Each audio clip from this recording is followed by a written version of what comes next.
Salamat sa kapangyarihan ng mahiwagang hangin.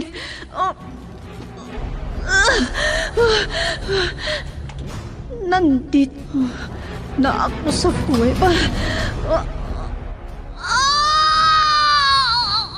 Aray ko! Manganganak na ako!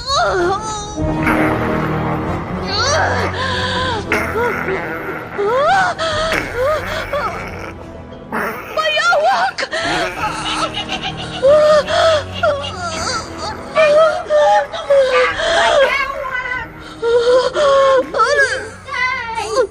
Nalamunin ang mga panganak ko!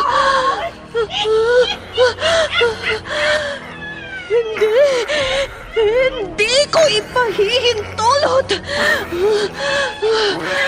Bathala ng hangin! Iligtas mo ang lahi mo!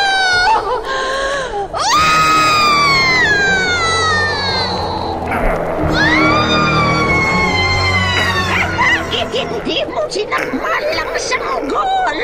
Ikaw, bayawak!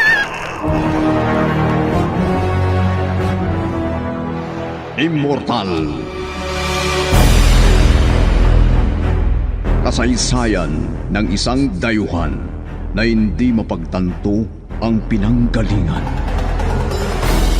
Punong-puno ng pakipagsapalaran ang kanyang buhay mortal sa likuran nang hindi niya alam ang kanyang pagkakakilanlan.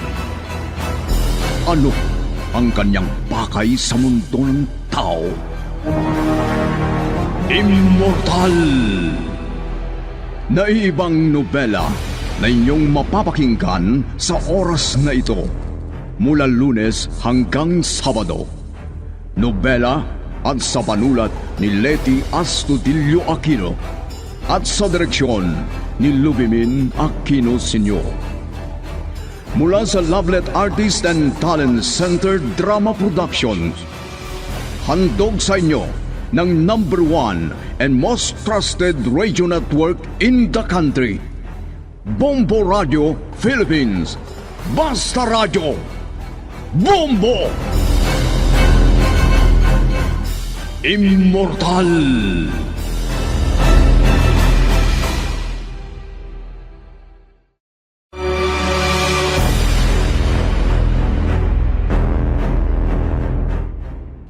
Ang nakaraan, muling pinaglaruan ni matandang Diabla si Ador sa pamamagitan ng kanyang kakayahan. Ginawang parang laruan muli ang alibot at buwaya. At labis na nataranta si Ador, lalo na nang sumiksik ang alibot sa kanyang damit. Lumusong sa swimming pool upang ilublob ang alibot. Nawala ito, ngunit biglang lumitaw ang buwaya.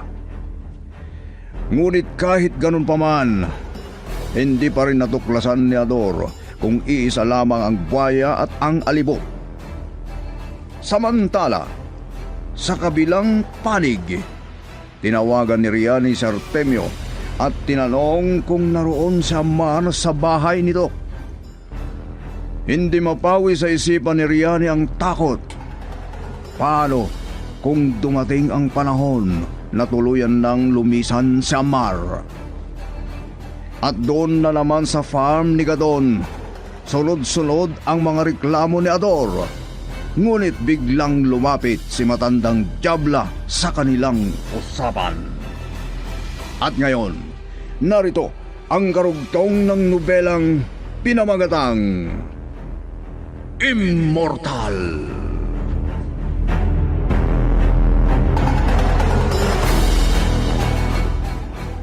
Hindi kasi kompleto ang araw ni Ma'am Ivana kapag hindi niya nakikita si Amar. Sobrang aliw niya sa bata. Napakasimple lang yan. Simple lang? Oo. Simple lang para siyang babae na minsan ay naging ina. Ha? Tawagan ko na lang si Riani. Sasabihin ko na hindi dapat masaktan ang kalooban niya kung lapitan man ni Ivana si Amar. Sasabihin ko rin na mabuti kong magiging parang ina ni Amar si Ivana. Maganda yan, sir. Mas mabuti kung pag-uusapan natin yan kay Riani. Ay, ano po ba pala ang gusto niyong ihanda? Huwag ka nang mag-abala pa, Dalia. Ako nang bala para sa akin. Sige, sir. Itutuloy ko na lang po ang ginagawa ko. Sige.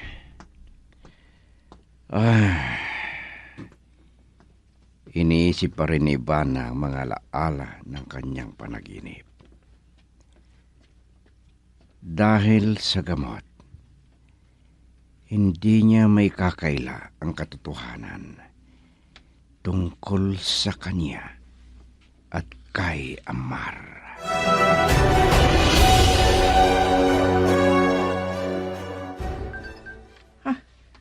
Tumatawag na naman si Sir Artemio. Bakit kaya? Hello, sir? Kayo ba yan? Oh, may request kasi si Ivana. Mas gusto raw niya na ako ang magsabi. Kasi hindi ka pa ganong kabisado ni Ivana. Ano ba ang request niya? Kung sakali raw na hindi makapunta si Amar dito sa bahay, siya na lang ang pupunta sa inyo. Ha? Alam ko, mabibigla ka sa hiling niya. Hindi ko naman siya kinukonsinte. Pero naunawaan ko kung bakit ganon siya kaaliw sa anak mo. Salamat kung ganon, sir. Ang ibig sabihin, hindi lang ako ang nagpapahalaga kay Amar. Tama ka, Riani. Kasama kami ni Ivana na nagmamahal at nagmamalasakit sa kanya. Sir? Ano naman ang masasabi mo sa request ni Ivana? Sige. Papupuntahin ko na lang dyan si Amar. Alam ko rin na gusto niyang dumiretso dyan kanina pagkagaling sa paaralan. Pero pinigilan ko siya dahil finals na nila. Mas mabuti nang mag-review muna siya sa bahay. Ganun pala. Oo, sir. Finals na nila sa susunod na linggo. Kung ganun, may suggestion ako. Ano yun, sir? Dalhin na lang ni Amara mga libro at kwaderno niya para matulungan siya ni Ivana sa pagre-review. Ha? Kaso... Hindi na bale. Kahit sa susunod na araw na lang. Next week na lang siguro. Pero baka magtampo si Ma'am Ivana kapag hindi nagpakita si Amar. Sasabihin ko na lang sa anak ko na dumaan kahit sandali. Sige. Maraming salamat, Riani. Walang anuman, sir. Sige. Bye. Bye, sir.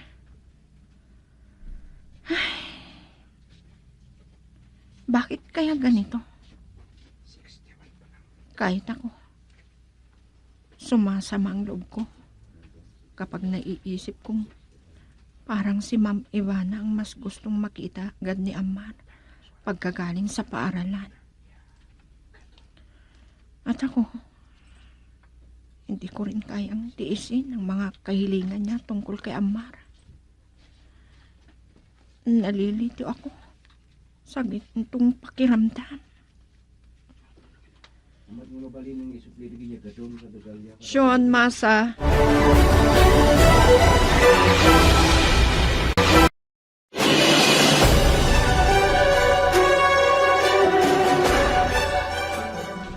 Nasaan na kaya si Aris?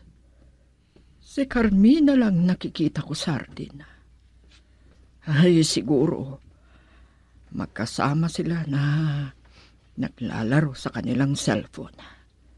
Kasi Sabado ngayon, walang pasok sa paaralan. Ayan si Masa. Masa, nasan si Aris? Nasa hardin po, kasama si Carmina. May kaba na ako. Baka umalis na naman siya na hindi nagpapaalam. Galing ako sa balkon. Hindi ko siya nakita. Si Carmina lang ang nandun. Baka umalis lang sandali. Sinabihan ko siya na mahigpit na huwag aalis. Ganun ba? O sige, pupuntahan ko na lang si Carmina. Ipagpatuloy mo ng ginagawa mo. Opo, madam. Ay, sana hindi umalis si Aris. Kasi alam kong hindi niya matitiis na makita ang dami ng mga alagang hayop na inaalagaan ni Adonor sa farm. Baka maengganyo na naman siyang lumapit sa mga yon.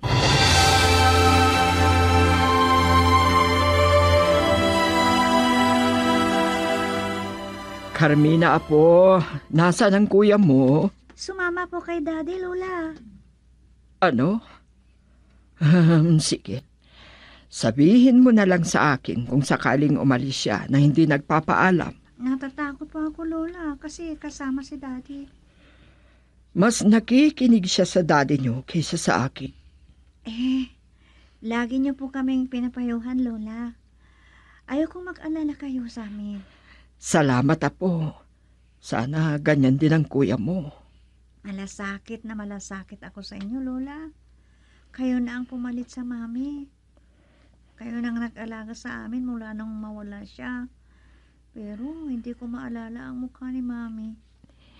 Baby ka pa nung namatay ang mami niyo. O diba, naikwento ko na yan sa iyo?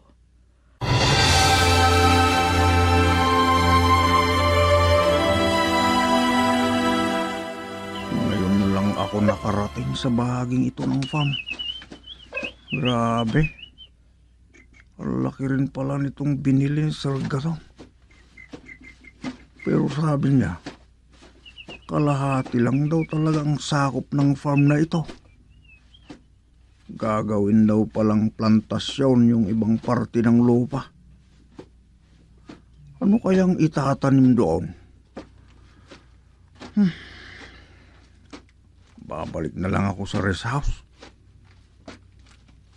Oo nga pala. Mula pa kagabi hanggang ngayon, hindi ko man lang nakita si Aling Tiyabla.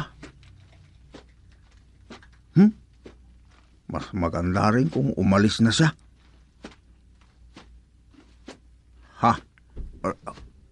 Tunog ng buhaya. May lumabas kayang buhaya dito sa farm? O baka nakasunod pala yung inaalagaan ko't sinusundan niya ako? Ay, ang bilis. Mawala ng liwanag doon. Parang may malaking gumagalaw. O kaya'y naglalakad doon na hindi ko makita. Baka yun nga ang buhayang umaatungal. Bakit ganon? Hindi ako makagalaw sa kinatatayuan ko. Buhaya. Totoong buhaya. Parating na. Parating na yung buhaya.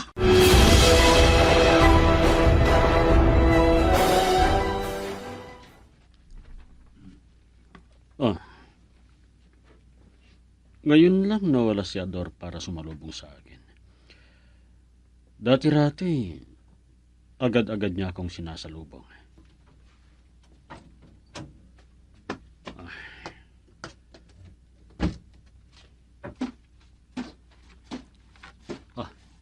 Nakalak ang rest house. Ibig sabihin, wala siya rito. Baka naman nasa mga alaga niya. Baka may signal doon sa kinaroroonan niya. Tawagan ko na lang siya.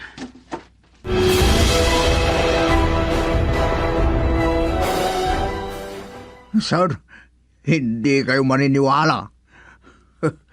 Ano hindi ko paniwalaan, Ador? Totoong sinasabi ko. Magkaibigan na kami, sir. Ano? Ewan ko sa'yo. Oo, sir. Kung dati takot na takot ako, Lalo na kapag umaatungal siya. Ngayon, hindi na ako natatakot. Tama nga. Oh. Talagang hindi ka nagagambalain ng bayan. Siyempre, ikaw ang nagpapakain sa kanya. Ikaw ang kilala niyang amo. Katulad din ng tao. Kahit hayop nagkakaroon ng pagkilala kung sino ang nag-aalaga sa kanila. Tama kayo, sir. Kaya natutuwa rin ako. Kahit pa umalis si Aling Diabla. Oo nga pala. Kumusta na si Aling Diabla? Kahapon pa. Hindi ko na siya nakita mo. Baka umalis na siya, sir. Ano? Mas mabuti rin siguro kung umalis na siya. Hindi. Ayokong basta-basta na lang umalis si Aling Diabla. Ha? Kailangan ko siya, Adora. Sige. Pumunta ka sa kubo niya. Tignan mo siya. Sir... Sige na. Punta ka na sa kubo niya. Baka nagkasakit naman siya. O kaya hindi mo lang siya nakikita. Gaya ng iniisip mo. Sige na, Adora. Pumunta ka na sa kubo niya. Opo, sir. Sige. Pupuntahan ko na.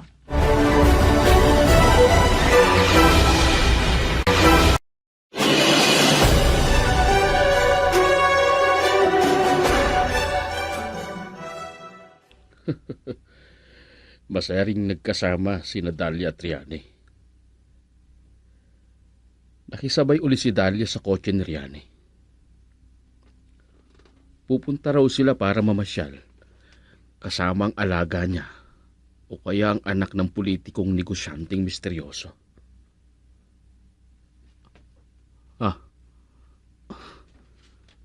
Yung matandang babae na palagi kong nakikita sa may gate. Naroon na naman. Ano kaya ang ginagawa niya doon? Ipinagbawal ni Sir na pumasok siya. Pero papapasukin ko na lang dahil wala naman si Sir.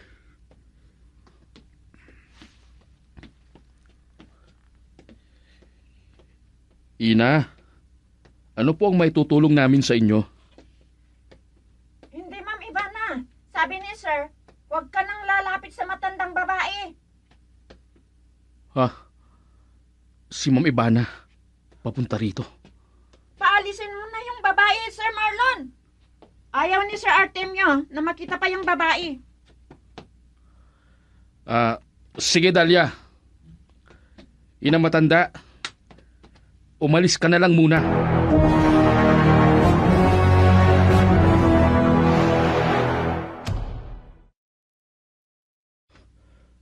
Ayan na naman yung matandang babae na madalas nagpapakita dyan sa may gate. Pinaalis ko na pero bumabalik. Kakausapin ko nga. Tutal wala naman si Sir para pagbawalan akong makipag-usap sa kanya. Ale, ano po bang may tutulong namin sa inyo? Nakakaawa lang ako. Nabubuhay pa sa mundong ito. May sakit po ba kayo? Oo, wala. Sabi nyo kasi nakakaawa kayo. Ano po ba ang dapat naming gawin para hindi kayo maging kaawa-awa? Maniwala ka lang. Ano yung... Paano yan? Anong dapat kong paniwalaan? Basta maniwala ka na nakakaawa ko. At tulungan mo ako. Gaya po ng sinabi ko, ano po bang maitutulong ko sa inyo? Ay, siya ba yung babae na yon?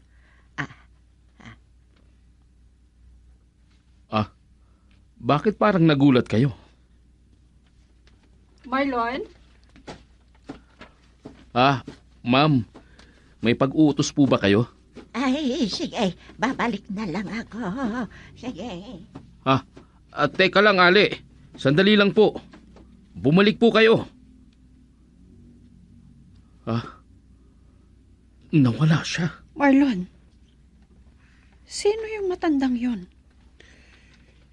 Hindi ko alam, Ma'am Ivana. Kinakausap ko nga lang kanina. Tinitingnan ko kung anong kailangan niya pero bigla na lang siyang umalis. Nakakatakot. Pero nakakaawa rin ang itsura niya. Baka naman inuuto ka lang. Nakita ko kung paano siya umalis. Ang bilis niya. Hindi yun kaawa-awa, Marlon.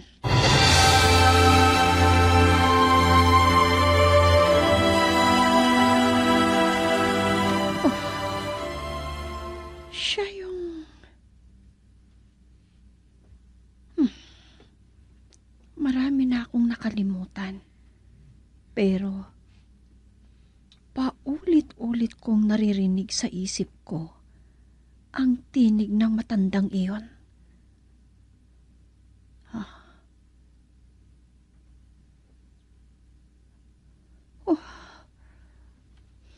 Binayo man ako ng unos sa buhay noon.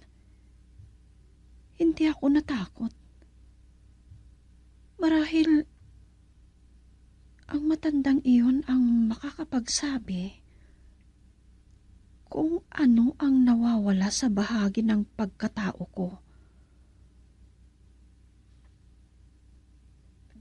Na pagkatao ko na hindi ko pa natatagpuan.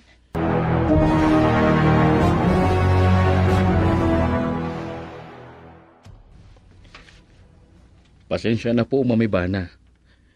Gusto ko lang sanang magtanong. Ano yan, Marlon? Tungkol doon sa matandang babae. Hindi ko pa rin alam kung sino siya.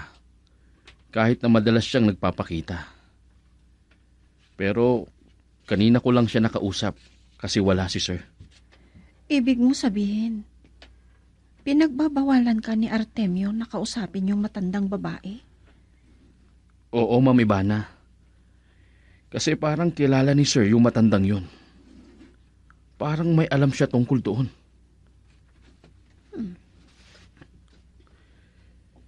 At bigla siyang umalis nung nakita ka niya.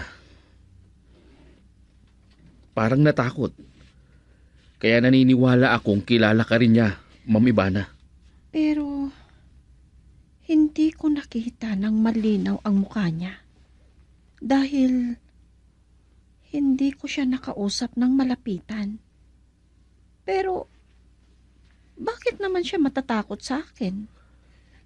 Iyon din ang iniisip ko, Ma'am. Pero halata sa kilos niya. Natatakot siya sa iyo.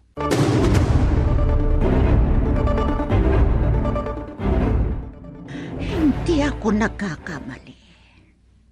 Siya nga yung babae. Pero, bakit siya naroon sa bahay na yun?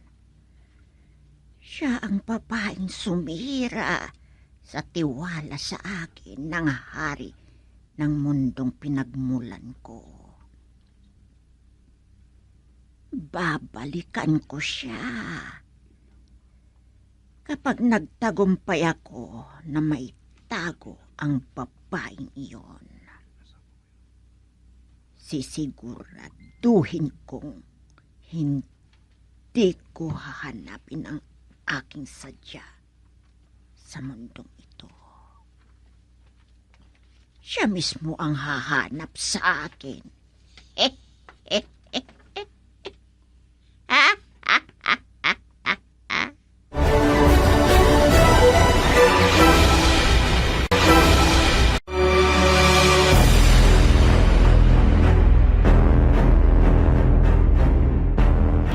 Ano pa ang susunod na mangyayari? Pakinggan bukas ang karugtong ng nobelang pinamagatang Immortal. Inihandog sa inyo ng #1 and most trusted source of news and information, Bombo Radio Philippines. Basta Radio. Bombo!